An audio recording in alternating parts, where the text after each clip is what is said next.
नमस्कार दोस्तों, मैं आपका एस्ट्रो गाइड डॉक्टर विजय गोयल साप्ताहिक वर्षफल लेके आया हूँ। आज हम बात करेंगे थर्ड वीक ऑफ अगस्त, जो शुरू होता है 18 अगस्त से 24 अगस्त। इसमें क्या रिजल्ट रहेंगे वो हम बात करेंगे। इस वीडियो में हम जो है शुरुआत करेंगे मेष राशि से, एरीज राशि से।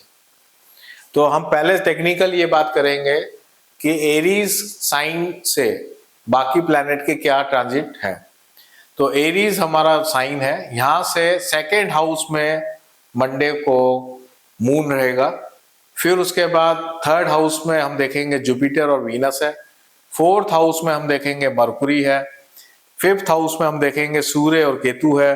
सिक्स्थ हाउस में हम देखेंगे मार्स है। 11th हाउस में हम देखेंगे राहु है। 12th हाउस में हम देखेंगे सैटर्न है। मून का जो मूवमेंट है वो सेकेंड हाउस से लेके फिफ्थ हाउस तक है। और इसी वीक में वीनस भी अपनी राशि परिवर्तन करेगा।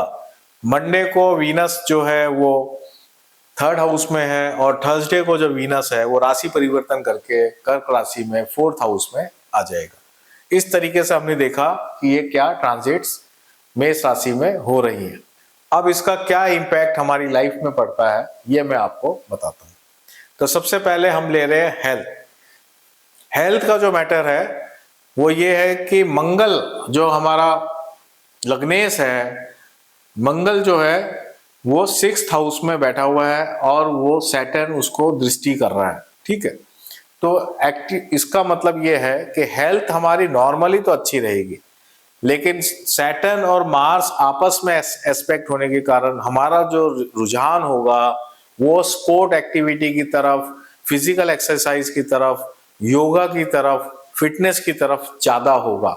अगर आपका वो रुझान नहीं है तो आपको डेफिनेट कोई ना कोई एक्सरसाइज या किसी ना किसी स्पोर्ट एक्टिविटी में जरूर इन्वॉल्व होना चाहिए, तब जाके आपकी फिटनेस लेवल ठीक रहेगी और मार्स की जो एनर्जी है वो एकोमोडेट कर पाएंगे आप अपने शरीर में।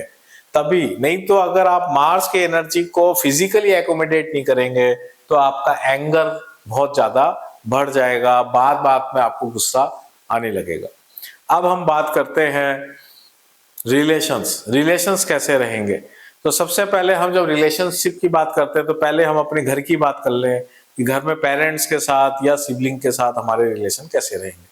क्योंकि जुपिटर जो है अपने ही हाउस को देख रहा है और मून फोर्थ हाउस में, मून भी इसी वीक ट्रांजिट में आएगा।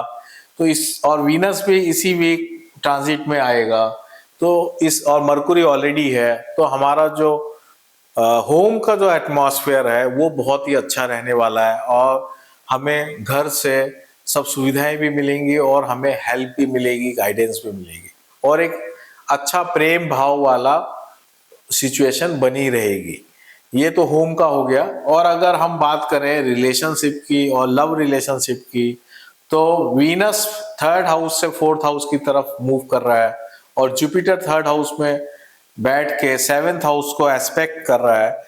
तो ये दोनों इस बात को इंडिकेट करते हैं कि हमारी अगर मैरिड लाइफ है तो वो बिल्कुल हैप्पीनेस के साथ पूरा वीक निकलेगा, और अगर हमारी लव लाइफ है तो वहां भी कुछ ना कुछ अच्छा ही होगा, वहां भी इमोशनल डेवलपमेंट होगा, कुछ ना कुछ बढ़िया लगेगा। जब वीनस फोर्थ हाउस में आ जाता है, सेवेंथ लॉर्ड अगर फोर्थ हाउस में आता है तो और भी अच्छा इमोशनल एटमॉस्फेयर बन जाता है। तो इसलिए अगर हम लव लाइफ की बात करें तो ये बिल्कुल सही जाने वाला है, यहाँ कोई प्रॉब्लम दिखाई नहीं देती।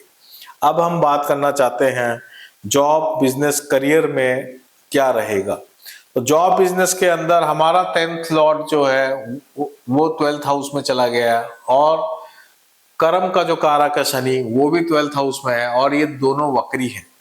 तो ये इस बात, और मार्स उसको देख रहा है, तो ये इस बात को इंडिकेट करता है कि जो लोग जॉब में हैं वो या तो काफी लंबी दूरी की यात्राएं करेंगे या उनका जॉब चेंज हो जाएगा या वो ट्रांसफर हो जाएंगे। इसकी संभावनाएं ये थर्ड वीक में पूरी की पूरी बनी हुई है। इसलिए अगर आप जॉब चेंज नहीं चाहते हैं तब तो आपको बहुत ध्यान से वीक निकालना पड़ेगा। लेकिन अगर आप जॉब चेंज करना चाहते हैं तो उसके लिए ये बिल्कुल बेहतरीन टाइम है। और मैं तो यही कहूंगा कि जुपिटर क्योंकि 9th हाउस को देख रहा है, अगर आप जॉब चेंज करना चाहते हैं तो जरूर उसका प्रयास करें। जो बिजनेस में है उनका भी समय अच्छा है, उनका भी फाइनेंशियल ग्रोथ दिख रही है, उनके भी जो कस्टमर रिलेशनशिप है वो बहुत अच्छी बढ़ेगी, और जो प्रोफेशनल्स हैं उनके लिए भी ये समय बहुत अच्छा है। तो ओवरऑल अगर हम बिजनेस की बात करें, करियर की बात करें, तो वो ग्रोथ की तरफ इंडिकेट कर रहा है। अब हम बात करते हैं फाइनेंसेस की। तो देखिए वीक ही सेकंड हाउस में चंद्रमा से शुरू हुआ है और 5th हाउस में खत्म हो रहा है। तो ये इस बात को इंडिकेट करता है कि जो थर्ड वीक है, अगर आप कोई लोन का रीपेमेंट करना चाहते हैं, या जैसे हम रेगुलर पेमेंट से ज्यादा पेमेंट करके चुकाना चाहते हैं, लोन को कम करना चाहते हैं, तो ये बहुत ही अच्छा उसके लिए वीक है। आपको जरूर ये करना चाहिए। और वैसे भी आपका फाइनेंशियल इंक्रीमेंट का समय आ रहा है, कुछ ना कुछ जो है आपका फाइनेंशियल बेनिफिट भी होंगे। तो ओवरऑल फाइनेंसेस का भी सीन अच्छा दिख रहा है। अब हम बात करते हैं शिक्षा की, स्टूडेंट लाइफ की क्या रहेगी, कैसे उनकी पढ़ाइयाँ चढ़ेंगी। सन आपके देखिए 5th हाउस में है केतु के साथ, और मरकुरी आपके 4th हाउस में है। तो ये इस बात को इंडिकेट करता है कि आपकी लर्निंग बहुत अच्छी रहेगी, पढ़ाई में रुझान भी बहुत अच्छा रहेगा। सिर्फ आपको ये बात ध्यान देनी है कि हम प्रैक्टिस को नहीं छोड़ें। कई बार क्या होता है कि हमें ऐसा लगता है कि हमें सब कुछ आता है और हम एक बार पढ़ाई करके ही छोड़ देते हैं। आप एक बार पढ़ाई करके नहीं छोड़े, आप नोट्स बनाएं और बार बार मॉक टेस्ट देके अपने आप को इवेल्युएट करते रहे, क्योंकि केतु 5th हाउस में कई बार सिली मिस्टेक्स सूर्य के साथ होने के कारण सिली मिस्टेक्स बहुत ज्यादा करवा देता है।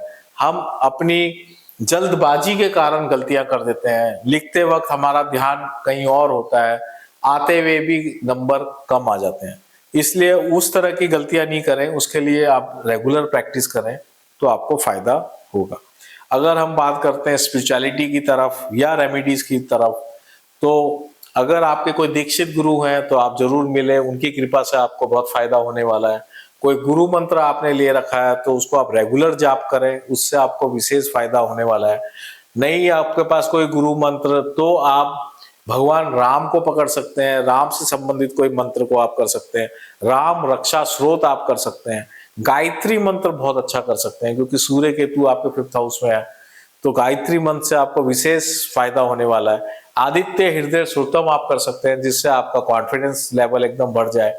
तो ऐसे बहुत सारे आपको मैंने उपाय बताए, इसमें से कोई भी एक उपाय को अगर आप इस वीक डेडिकेटली करेंगे तो आपको बहुत फायदा होगा।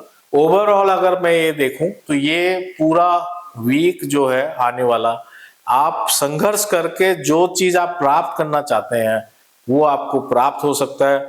अगर कोई आपका लिटिगेशन है तो इस लिटिगेशन के अंदर भी आपको बेनिफिट हो सकता है। इस तरह का योग आपको बना हुआ है। तो दोस्तों ये पूरे हफ्ते का मैंने आपको बताया मेष राशि वालों का कैसा समय जाने वाला है। आप लोगों को ये वीडियो कैसा लगा, इसकी कौन सी बातें आपको ज्यादा आपके जीवन में उतरी, ये जरूर मुझे आप कमेंट करके बताइएगा। और मैं आपसे दोबारा से नेक्स्ट वीडियो में नेक्स्ट हफ्ते दोबारा से मिलता हूँ। धन्यवाद दोस्तों, नमस्कार।